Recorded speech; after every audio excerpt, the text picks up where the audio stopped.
اور کہا اے خدیجہ مال تجارت تو ہم پہلے بھی لے جایا کرتے تھے مگر اس بار جو نفع ہوا ہے آج تک نفع نہیں ہوا۔ حضرت خدیجہ سمجھ گئی کہ یہ نفع ہے حضور علیہ الصلوۃ والسلام کی برکت سے۔ اب جب حضور کی شان دیکھی، ڈنکے تو پہلے حضور کے بج رہے تھے، حضور ابھی بچے ہیں، بارش نہیں ہو رہی، لوگ حضرت ابی طالب کے پاس آتے ہیں، حضرت بارش نہیں ہوتی، آپ دعا کریں۔ حضرت ابو طالب حضور علیہ الصلوۃ والسلام کا بچپن ہے، حضور کو لے کر کعبۃ اللہ کی دیوار کو لگا دیتے، قمیض اتار دیتے اور اللہ کی بارگاہ میں ہاتھ بلند کرتے، مالک اس گوری رنگت والے میرے بھتیجے کے سب کو ان پہ بارش اٹھا کر یار رسول لکھتے ہیں، پتہ نہیں ہے کہ حضرت ابو طالب کے ہاتھ پہلے لیتے ہیں یہ بارش اللہ نے پہلے عطا کی ہے۔ بنتے تو میرے مصطفیٰ کے پہلے بھی بج رہے تھے، حضرت خدیجہ تو صرف پہلے بھی چکی تھی، لیکن آج کا واقعہ حضرت خدیجہ الکبریٰ کو حیران کر گیا۔ حضرت خدیجہ الکبریٰ نے اپنے چچاؤں کو بلایا اور کہا کہ چونکہ میں دو شوہر پہلے تھے حضرت خدیجہ کے، جن دونوں کا انتقال ہو چکا تھا۔ حضرت خدیجہ الکبریٰ نے کہا میری خواہش ہے کہ میں نکاح کروں، اور کیا رائے ہے تمہاری کہ میں محمد صلی اللہ علیہ وسلم سے نکاح کرنا چاہتی ہوں۔ یہ صلی اللہ علیہ وسلم کا اضافہ میں کر رہا ہوں کیونکہ حضور کا نام لیا جائے اور درود نہ پڑھا جائے یہ مناسب نہیں ہے۔ تو کہا میں ان سے نکاح کرنا چاہتی ہوں، تمہاری کیا رائے ہے؟ اگر تم راضی ہو تو میری طرف سے یہ پیغام لے کر جاؤ ان کے پاس۔ اب یہ چچا یعنی حضرت خدیجہ کے چچا جمع ہو کر حضور کے پاس گئے۔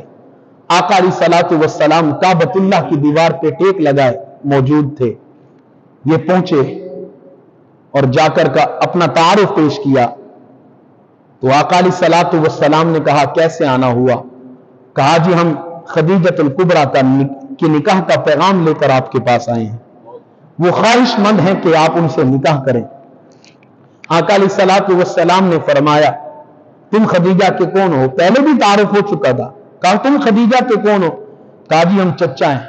کہا اگر خدیجہ کی طرف سے چچا بات کر رہے ہیں تو میری طرف سے بھی میرے چچا بات کریں گے۔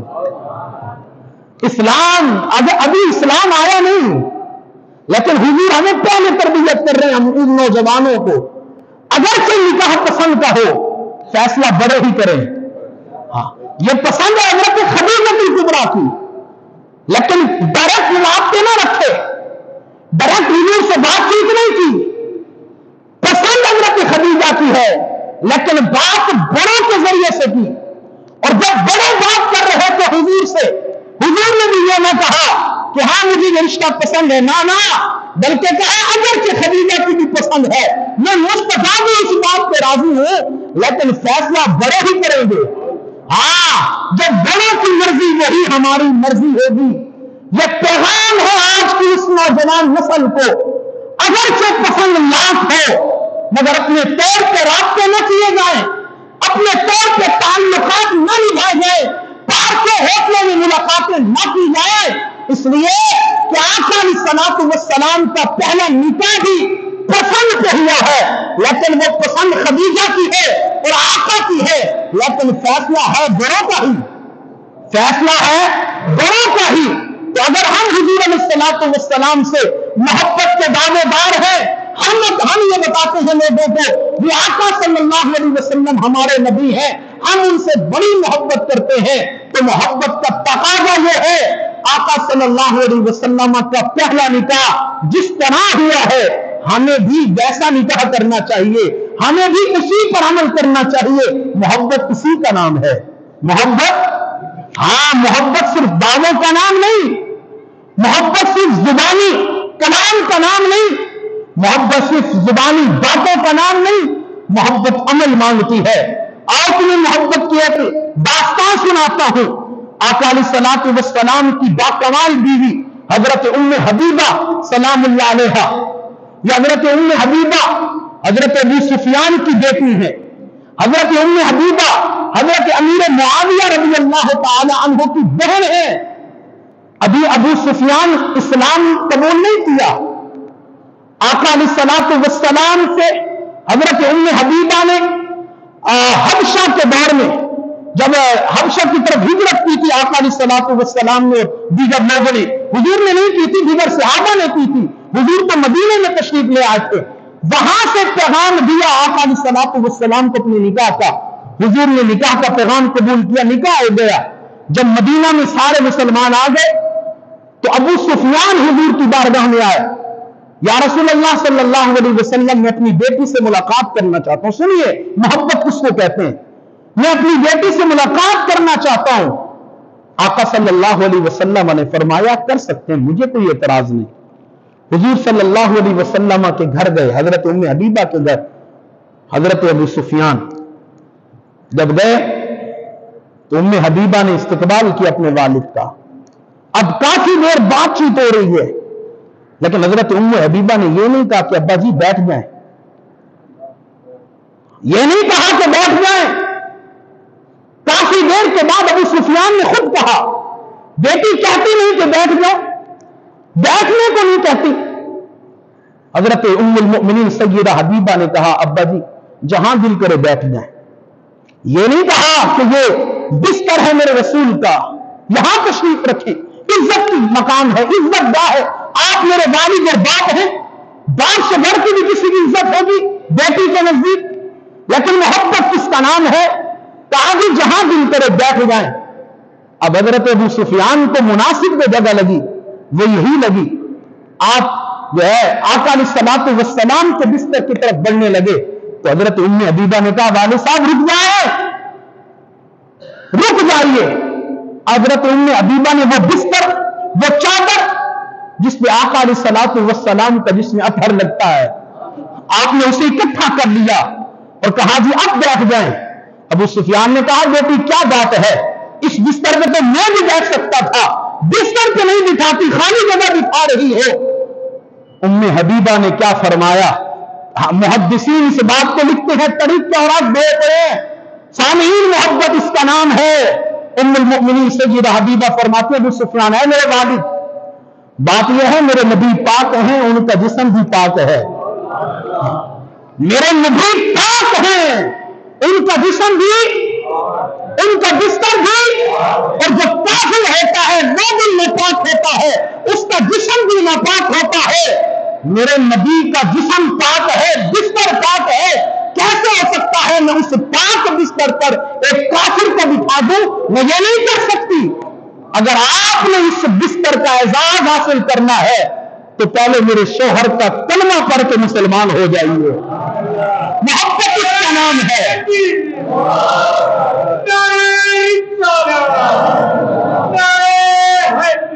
غزوہ بدر کے موقع پر جب غزوہ بدر ختم ہوا، حضرت ابو بکر صدیق کے بیٹے حضرت عبد الرحمن بن ابی بکر نے اپنے والد سے کہا ابا جی میدان بدر میں جنگ کے موقع پر آپ 2 سے 3 مرتبہ کئی مرتبہ آپ میری تلوار کے نیچے آئے، میں نے آپ کو بات سمجھ کے چھوڑ دیا، لیکن حضور صلی اللہ علیہ وسلم نے ارشاد فرمایا اے بیٹے تو میری تلوار کے نیچے ایک مرتبہ بھی نہیں آیا، اگر ایک بار بھی آ جاتا میں اپنے نبی کا دشمن سمجھ کر تیری گردن کو اتار دیتا۔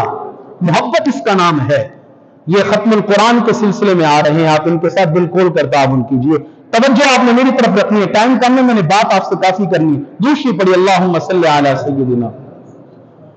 تو محبت اس چیز کا نام ہے۔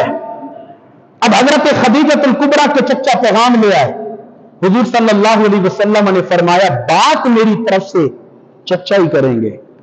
اب اس وقت حضور علیہ الصلوۃ والسلام کے 2 چچا حضور کے قریب تھے، ایک حضرت ابو طالب اور ایک حضرت امیر حمزہ۔ حضرت امیر حمزہ وہ شخصیت ہیں جن کے بارے میں میرے آقا فرماتے تھے یہ رب کا بھی شعر ہے، یہ مصطفیٰ کا بھی شعر ہے، یہ شعر خدا بھی ہے، یہ شعر رسول بھی ہے۔ اور حضرت امیر حمزہ رضی اللہ تعالی عنہ یہ وہ عظیم شخصیت ہے، جب احد کے مقام پہ آقا صلی اللہ علیہ وسلم ان کی تدفین فرما چکے، آپ نے فرمایا لوگوں میرے چچا امیر حمزہ کی قبر کو عام قبر نہ سمجھنا، یہ عام جگہ نہیں ہے، یہ جنت کا ٹکڑا ہے، یہ جنت کی جگہ ہے۔ اور آقا صلی اللہ علیہ وسلم نے حضرت امیر حمزہ رضی اللہ تعالیٰ عنہ کے بارے میں ارشاد فرمایا، کیا لوگوں قیامت تک جو امیر حمزہ کی قبر پہ آ کر حضرت امیر حمزہ کو سلام کہے گا، اس کو حضرت امیر حمزہ قبر سے اس کے سلام کا جواب عطا فرمائیں گے۔ اور آج بھی جتنے خوش نصیب حضرت امیر حمزہ کے مزار پہ جاتے، خدا کی قسم وہاں جو خوشبو آتی ہے یار، اس جیسی خوشبو کہیں نہیں آتی۔ کیا نورانی خوشبو ہے مزار حمزہ کے احاطے کے اندر، سبحان اللہ۔ یہ وہ نوجوان ہے کہ بڑی قربانیاں پیش کی آقا علیہ الصلوۃ والسلام کی خاطر۔ میدان احد میں حضرت امیر حمزہ کے ساتھ کیا ہوا، تاریخ کے اوراق بھرے پڑے ہیں۔ تو آقا علیہ الصلوۃ والسلام نے فرمایا میری طرف سے میرے چچا بات کریں گے۔ اب حضرت ابو طالب بھی آ گئے، حضرت امیر حمزہ بھی آ گئے، بات طے پائی۔ ادھر سے حضرت ابو طالب نے نکاح پڑھایا، ادھر سے یعنی حضرت خدیجہ الکبریٰ کی طرف سے ورقہ بن نوفل نے نکاح پڑھایا، نکاح ہو گیا۔ اب حضرت خدیجہ الکبریٰ جب حضور صلی اللہ علیہ وسلم سے نکاح ہو گیا، اب حضور کے گھر میں آ گئی، تو اپنا ٹوٹل مال، میں نے کہا ملکہ عرب، آپ کا مال تجارت اور مال ایسا تھا جیسے کیسر اور کسریٰ کے خزانے، اور کیسر اور کسریٰ کا خزانہ کتنا تھا اللہ کی پناہ۔ اللہ نے ایسا مال بھی حضرت خدیجہ کو، سارا کا سارا مال حضور کی بارگاہ میں لے آئی۔ یا رسول اللہ خدیجہ بھی آپ کی ہے، خدیجہ کا مال بھی آپ کا ہے، بلند آواز سے کہیں سبحان اللہ۔ خدیجہ بھی آپ کی ہے، خدیجہ کا سارا مال بھی آپ کا ہے۔ اور یارو حضور نے بھی حد کر دی، حضور نے بھی حد کر دی۔ 3 دنوں کے اندر، کتنے؟ 3 دنوں کے اندر حضرت خدیجہ کا سارا مال غریبوں میں بانٹ دیا۔ اور حضرت خدیجہ نے یہ نہ کہا یا رسول اللہ یہ تو مال میرا تھا، یہ تو مال میں لائی تھی، آپ نے سارا بانٹ دیا۔ ہاں حضور کی بارگاہ میں عرض کی یا رسول اللہ سارا مال آپ نے صدقہ کر دیا، ابھی کیا ہوگا؟ کہا اللہ اور دے گا۔ کہا جب اللہ اور دے گا تو پھر پرواہ کچھ نہیں، پھر تو پرواہ کچھ نہیں جب اللہ اور دے گا۔ یا رسول اللہ یہ آپ کا مال تھا، آپ نے بانٹ دیا، خرچ کر دیا۔ یہ سبق ہے آج کی خواتین کو۔ آج کی خواتین اگر اپنے گھر سے اپنے شوہر کے پاس کچھ مال لے آتی ہیں تو ساری زندگی بیچارہ شوہر تانے سنتا ہی رہتا ہے۔ بیویاں یہ کہتی ہی رہتی ہیں کہ یہ مال تو میں اپنے ابا سے لائی تھی، یہ فریق تو میرے باپ نے دیا تھا، یہ صندوق تو میرے والد نے دی تھی، یہ سونے کی بالیاں تو میری ماں نے چڑھائی ہیں۔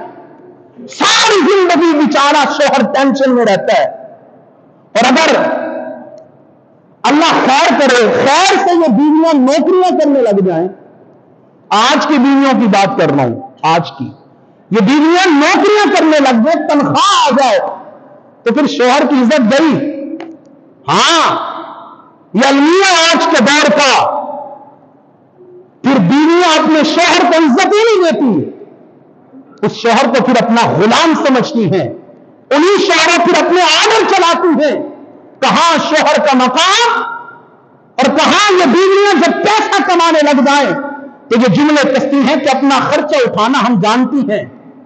یاد رکھیے گا، یاد رکھیے گا، عورت کو اللہ نے جو عقل عطا کی ہے یہ ناقص العقل ہے، چھوٹی سوچ رکھتی ہے، چھوٹی سوچ۔ اسے 4 دیواری کے اندر رکھیں گے تو یہ آپ کی عزت بن کے رہے گی، آپ کی عزت کرے گی۔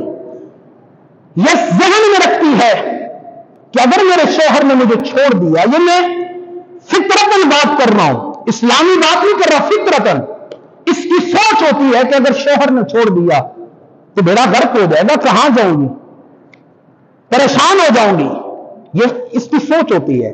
لیکن جب آپ نے اس کو آزادی دے دی، اس نے کمانا شروع کر دیا، تنخواہ آ گئی، تو پھر وہ جو سوچ چھوٹی ہوتی ہے وہ وسیع ہو جاتی ہے۔